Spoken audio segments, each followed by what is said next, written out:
Salut les poulets, aujourd'hui on va parler de mes plats préférés en Turquie. Et oui, j'ai fait une liste de 7 plats que j'adore ici en Turquie et je vous les partage dans cette vidéo. A tout de suite.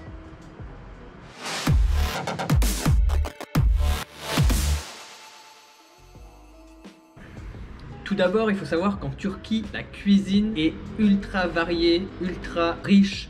Il y a plein de saveurs. Franchement, j'adore quasiment tous les plats ici en Turquie. Donc ça a été très difficile pour moi de faire une sélection. Donc j'en ai choisi 7. J'ai ma petite liste là sur le côté. C'est pas par ordre de préférence, c'est vraiment les plats que j'adore. J'ai pas fait par ordre de préférence. C'était déjà trop dur de sélectionner parmi la multitude de plats que la Turquie possède. Donc j'ai juste fait un petit listing de 7 plats que j'adore. Donc pour commencer, la soupe. Ici en Turquie, il y a une variété de soupes, mais c'est incroyable. Et moi, mes préférés, ça reste la soupe à la lentille, donc mercimek çorbası. J'adore. Pourtant, j'avais beaucoup d'appréhension. Au début, quand on m'a dit « Ah, c'est une soupe de lentilles », j'ai dit « Ah, j'aime pas trop les lentilles. Ça me rappelle les souvenirs de l'école quand je mangeais à la cantine et on nous faisait manger des lentilles tout le temps. Ça me rappelait pas des bons souvenirs. Et quand on goûte, ça n'a rien à voir en fait, c'est onctueux, c'est comme un velouté, c'est vraiment délicieux. La mercimek çorbası, voilà, j'adore, j'en mange tout le temps. Ça peut être mangé donc avant un bon repas, ou ça peut être mangé vraiment en tant que repas avec du pain. Souvent on rajoute du citron dessus et c'est vraiment délicieux. Après j'adore aussi la soupe ezogelin. Très bon aussi. Et ensuite, j'aime bien la soupe de tarhana. Et pour ceux qui ne l'ont pas encore vu, j'ai fait une vidéo où je faisais dans ma cuisine une soupe de tarhana. C'est avec pour faire court, de la tomate, des épices séchées. On utilise cette poudre sèche pour faire la soupe.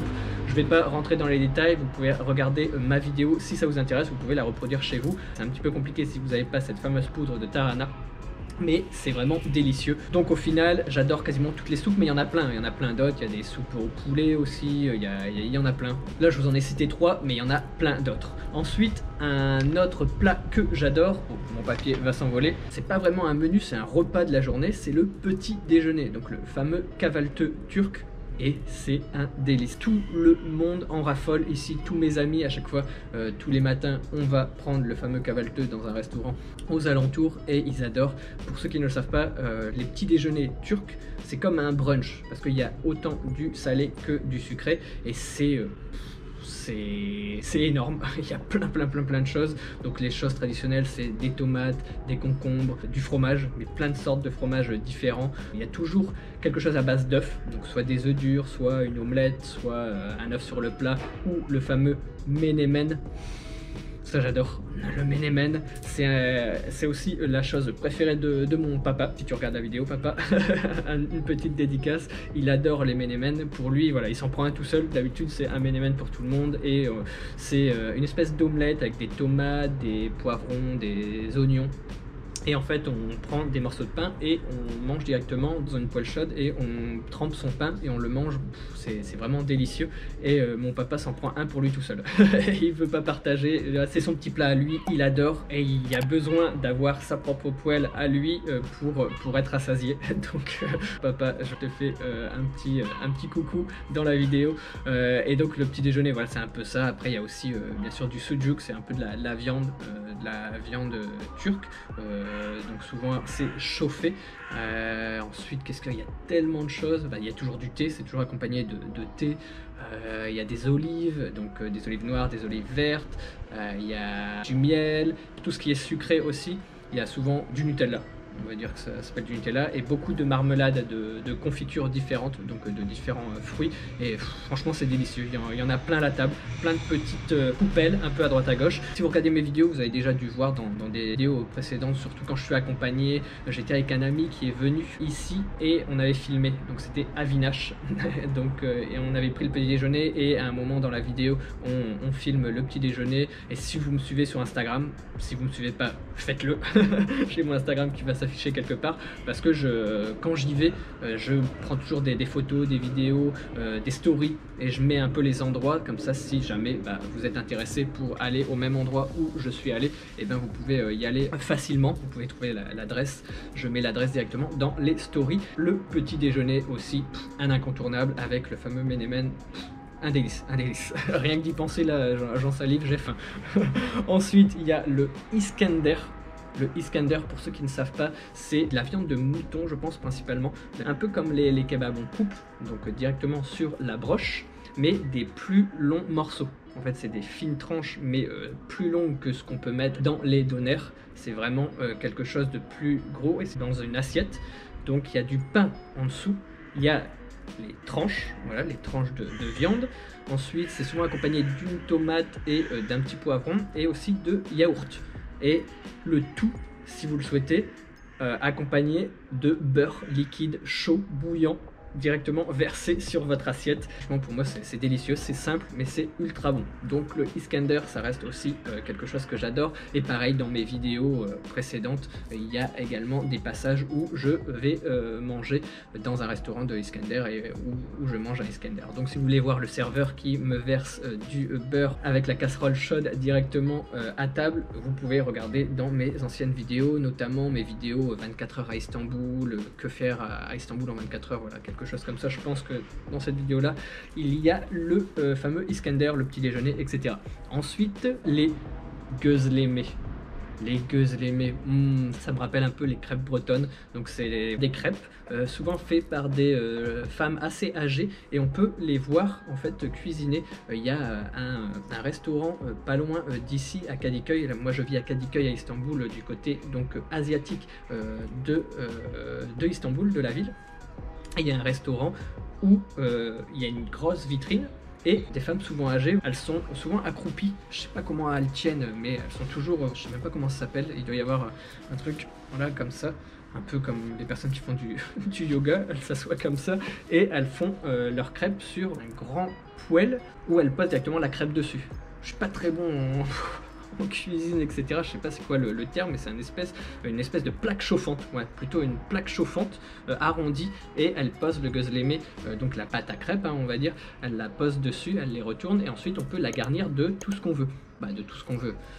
Pas tout à fait, mais voilà, des pommes de terre si on veut, du fromage, des champignons, plein de légumes, des épinards, voilà, il y a plein de choses, il y a une liste énorme, et plus on prend d'ingrédients, et plus le prix augmente en fait. Donc on peut prendre des classiques, par exemple pommes de terre, épinards, moi je prends ça, où je rajoute quand même du fromage, et à chaque fois on peut rajouter un ingrédient en plus, et voilà, on paye un petit peu plus cher si plus il y a d'ingrédients bien sûr, et c'est délicieux. Des crêpes ultra fines, et le fait aussi d'être dans un restaurant et de voir où c'est fait, juste à côté vous voyez ces dames confectionner le gözleme devant vous, je sais pas, ça rajoute un petit côté voilà, traditionnel, typique, franchement c'est top. Donc je vous recommande, si vous venez à Istanbul, de goûter les fameux gözleme dans ces restaurants traditionnels, pour voir ces dames les faire devant vous, les préparer. Elles font la pâte, elles cuisent, elles garnissent, vous mangez vos gözleme ultra chauds et préparés donc à la main. Voilà pour un repas que j'adore encore ici. Ensuite, on passe donc au 5e. On est déjà au 5e, le fameux tavuk durum. Ça veut dire un durum au poulet. Tavuk, ça veut dire poulet, et c'est délicieux. C'est pas de la grande gastronomie, mais j'adore ça. Souvent, quand je vais dans la rue, j'ai une petite faim, et je prends ça. Donc c'est un durum, c'est une espèce de wrap, une galette, je sais pas comment on dit vraiment en français, mais garni de poulet. Moi j'adore le poulet, je préfère le poulet que la viande. Poulet, salade tomate oignon si vous voulez, mayo, ouais, plein de sauces différentes en fait, vous pouvez choisir, mais c'est délicieux. Voilà, ça se mange sans faim.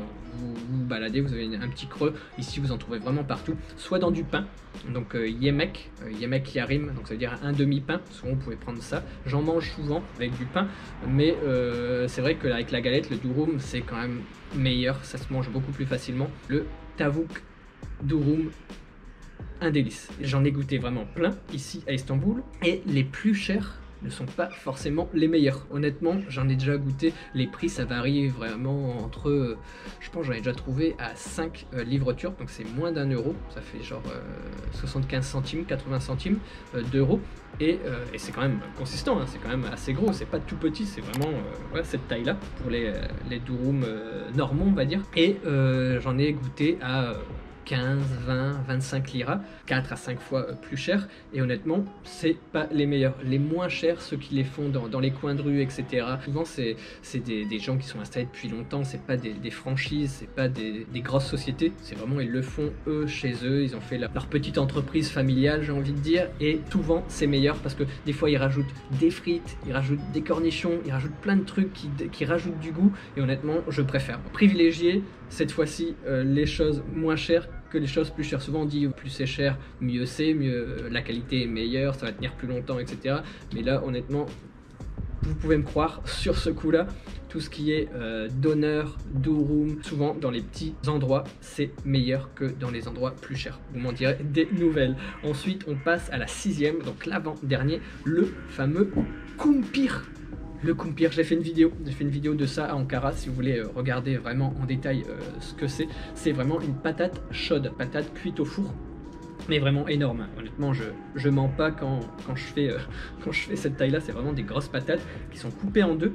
Ensuite, avec une fourchette, on mélange en fait la chair de la pomme de terre avec du fromage, donc on mixe le tout et on garnit de tout ce qu'on veut. Là vraiment c'est vraiment tout ce qu'on veut parce que c'est vraiment énorme, on peut mettre plein de trucs et c'est ça que j'aime bien, parce que quand je sais pas trop quoi manger, je me dis mince, des fois on se dit toujours qu'est-ce que je vais commander, puis on est toujours sur l'application, bien je regarde dans le frigo, j'ouvre une fois, deux fois, je sais pas ce que je veux, et bien avec une kumpir on met ce qu'on veut, donc sur le moment, si vous avez envie de je sais pas, de maïs, et ben vous mettez du maïs, si vous avez envie de tomates, vous mettez des tomates, si vous voulez les deux, vous mettez les deux, vous avez plein de choses, vous avez aussi des saucisses, vous avez de la salade, vous avez des pommes de terre, vous avez des olives, vous avez, il y a tellement de trucs que j'en ai oublié, mais il y a vraiment une gamme énorme d'ingrédients que vous pouvez mettre dedans, des champignons, moi j'adore les champignons, donc vous pouvez mettre des champignons, et après vous pouvez mettre de la sauce dessus, donc ketchup, mayonnaise, sauce blanche, etc. Et c'est vraiment bien, et ça vous cale pour toute la journée. Honnêtement, voilà, c'est vraiment une grosse pomme de terre. Délicieux, je vous recommande. Et ensuite, le dernier de ma liste, c'est le lahmacun. Lahmacun, je ne sais pas si vous connaissez, c'est une espèce de, je vais utiliser le terme pizza même si j'aime pas dire ça, mais c'est une espèce de pizza fine, donc la pâte à pizza ultra fine avec de la viande hachée dessus et des épices, et c'est délicieux, c'est tout petit, et on mange ça accompagné voilà, de persil, d'oignons, de tomates, un peu de salade, du citron aussi, donc on met à l'intérieur, on roule cette fameuse pâte fine. Boum, en plein dans le sanglier. J'ai cru qu'ils allaient m'attaquer. Donc on roule cette fameuse pâte fine, donc du lahmacun, hein, on est toujours sur le lahmacun, avec les tomates, les oignons, un peu de salade, du persil à l'intérieur, et on le mange comme un wrap en fait, et c'est vraiment délicieux, ça se mange sans faim, c'est très fin, et il y a plein d'endroits autour de chez moi où ils vendent ces fameux lahmacun, et c'est vraiment très bon, donc si vous connaissez pas, c'est également un incontournable à goûter ici, donc c'est entre guillemets la pizza turque. Voilà pour ma liste de mes 7 plats préférés en Turquie. J'en ai oublié plein, voilà, il y a les dolma que j'adore aussi, sarma, il y a les mante, c'est des espèces de petits raviolis, il y a les börek, voilà, il y a plein d'autres choses, mais je pouvais pas faire une liste de tous les plats turcs qui existent, sinon c'était trop long, donc j'en ai déjà sélectionné 7 et ça a été très compliqué parce que voilà, j'avais toujours ah non, ça j'aime bien, donc sélectionner les 7 que j'adore, c'était pas évident. J'espère que cette vidéo vous aura plu, n'hésitez pas à me dire dans les commentaires quel est votre plat turc préféré. Curieux de savoir parce qu'il y a peut-être des choses que je connais pas, donc n'hésitez pas à me l'indiquer dans les commentaires, n'hésitez pas à laisser le pouce gris en l'air, n'hésitez pas à vous abonner si c'est pas déjà fait, et à me suivre sur Instagram si vous voulez me suivre un petit peu pour aller dans des restaurants, goûter des plats ici. Je fais souvent des stories quasiment tous les jours, donc si vous voulez voir un peu la vie, le quotidien d'un Français qui a décidé de s'installer à Istanbul, et suivez-moi aussi sur Instagram, et je vous dis à bientôt pour la prochaine vidéo. Tchuss les poulets!